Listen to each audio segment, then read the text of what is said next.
Materi kali ini saya akan menyampaikan sebuah materi yang berjudul komunikasi. Terang komunikasi? Orang suka ada ngomongnya komunikasi.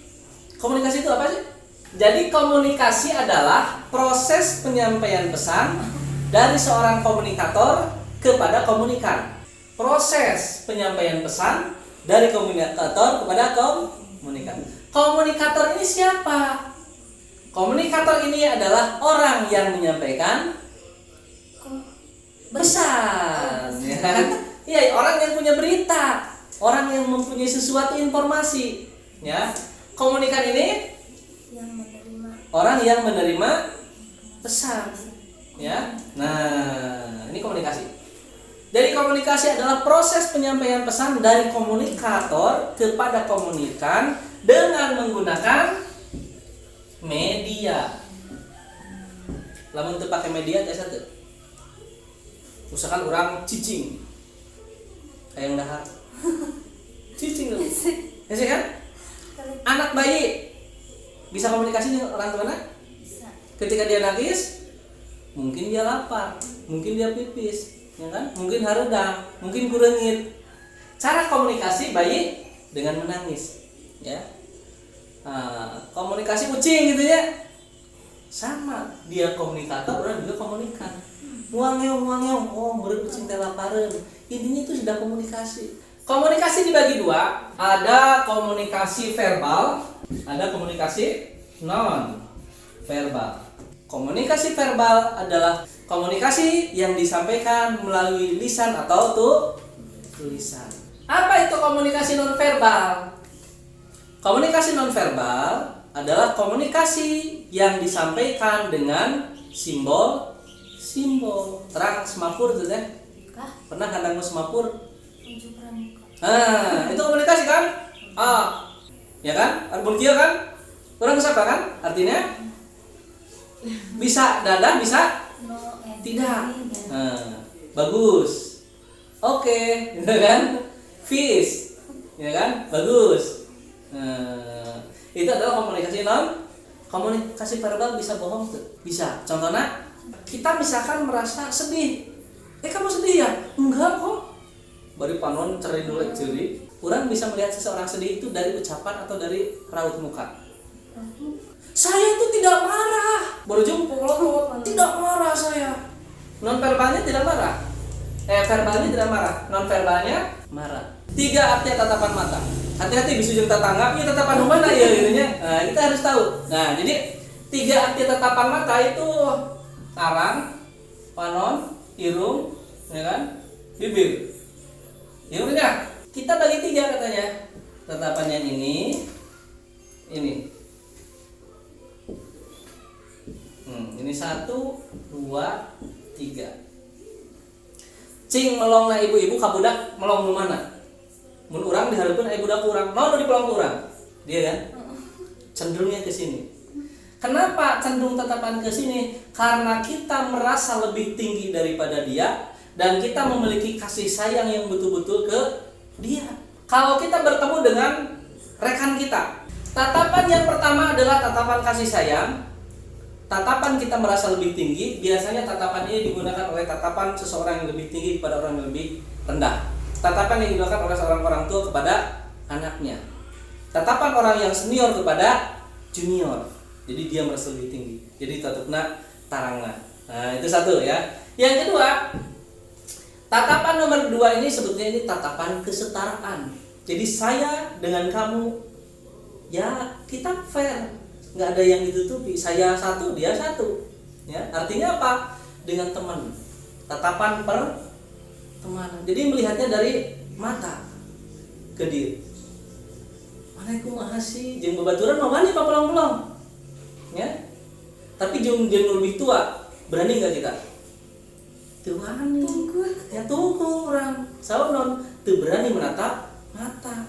Tapi kalau teman orang, kunaon sih maneh mun ngobrol teh paharup-harup pasti ningali socana. Ya kan? Jadi tatapan yang kedua ini adalah tatapan kesetaraan. Jadi lamun dina hubungan kayak urang teh baheul ka Kamu urang teh menepona kana naon? Lamun netepna kana panon jangan berharap. Karena apa? Karena dia merasa saya itu sebagai temannya dia, nggak ada yang spesial dari kita. Dianggapin ya. Tetangga melongna kana ieu bagus. Ya, tetangga. Nah, yang ketiga ini yang berbahaya. Kalau tinggalin ya, lalu orang resep ke seseorang pasti akan melihat cenderung dari hidung ke bawah. Cobian. Ya. Pasti ningali ke arah bibirnya kecenderungannya. Jadi kalau tatapan yang ketiga ini tatapan cinta, sebetulnya. Nah itu dari hanya tatapan mata, ya arah kemana dia memandang kita bisa membaca. Kira-kira dia itu gimana sih perasaannya ke saya? Lihat tatapannya. Tapi kalau tatapannya sudah tadi melakukan tadi kecenderungannya, itu harus hati-hati. Non verbal apa lagi? Kalau kita sedang berbicara dengan orang, di sekolah tahu persis siswa ini sudah jenuh atau tidak. Cirinya kemana Gus Dino? Mempuan jam, bimbing, tukang mempuan jam. Namun budak di luar geus liwat geus ngomong mereka gitu.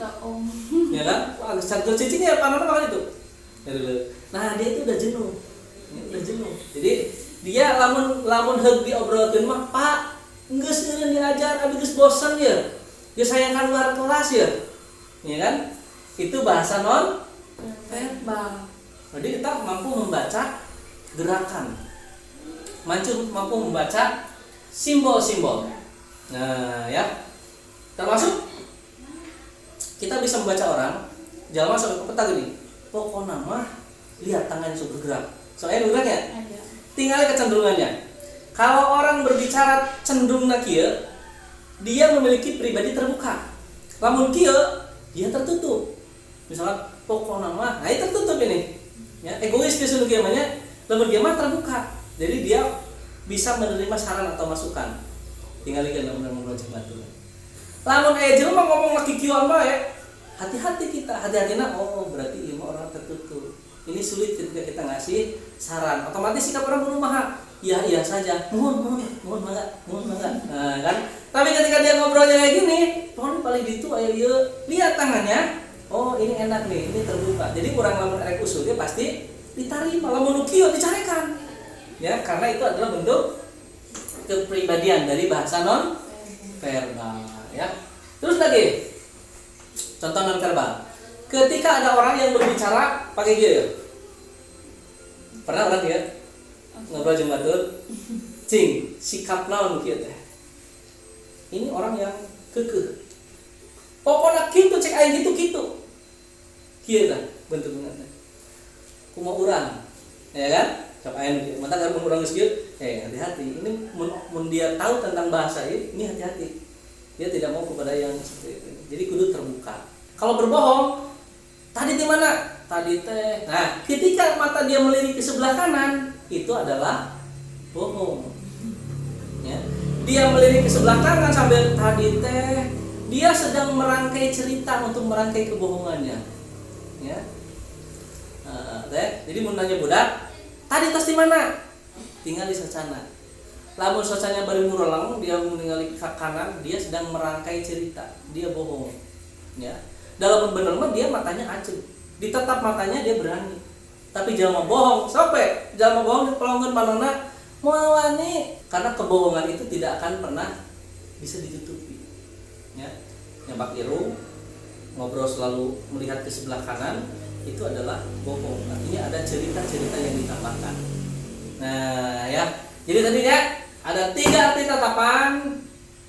Ada bahasa non verbal, ya. Seseorang bohong bisa diketahui. Seseorang yang kerjanya bagus juga bisa diketahui. Dari mana? Dari cara berjalan.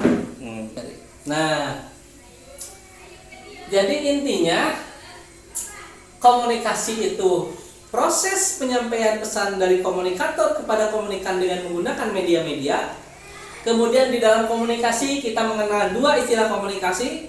Yang pertama ada komunikasi verbal, yang kedua komunikasi non verbal. Komunikasi verbal adalah komunikasi yang diucapkan dengan komunikasi yang menggunakan lisan atau tulisan. Komunikasi non verbal adalah komunikasi dengan menggunakan simbol-simbol, tanda-tanda atau isyarat-isyarat. Jadi yang pertama yang harus diperhatikan ketika kita berkomunikasi adalah adat adat istiadat dan budaya.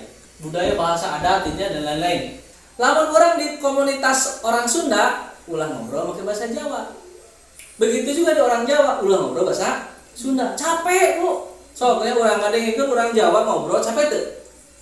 Kenapa capek? Karena otak kita bekerja dua kali. Pertama, menerjemahkan otak kita. Aku arep mangan, aku itu puing, arep itu erek, mangan itu dahar. Oh, erek dahar artinya. Otak itu bekerja dua kali.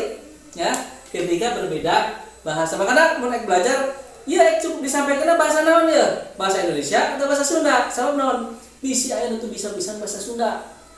Malak banget tuh itu bisa mah. Capek. Udah Jawa kan orangnya ngerti kan? Ngerti ngobrol jeung urang Jawa teh. Urang ngobrol mana rek mana? Inyong arep mancing. Urang ngerti. Oh bener Jawa teh rek mancing. Sok menang lauk naon bae di ditu. Iwak gabus. Urang beruntung. Urang ngomong Sunda itu Jawa ngerti urang nyambungnya kan. Keren orangnya. Tapi lah orang sok capek ngobrol sama naon. Urang kudu menerjemahkeun heula kata-kata dia. Ya. Terjemahkan gula ke bahasa Indonesia, kemudian terjemahkan bahasa Sunda. Ya, apa itu visual? Pokoknya kalau melihat sesuatu kita harus menggunakan audio visual. Nah, itu visual. Siga anu keren, siga anu gagah, tapi tidak berhasil menyampaikan pesan. Sabab naon? Sabab kita berbicara harus disesuaikan dengan pendidikan. Dengan siapa kita berbicara? Orang berbicara masalah demokrasi, berbicara masalah negara, diobrolkeun jeung petani. Nyambung mah? Moal.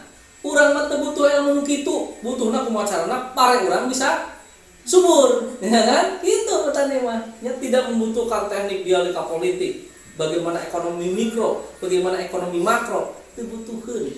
Karena apa? Jenjangnya itu berbeda.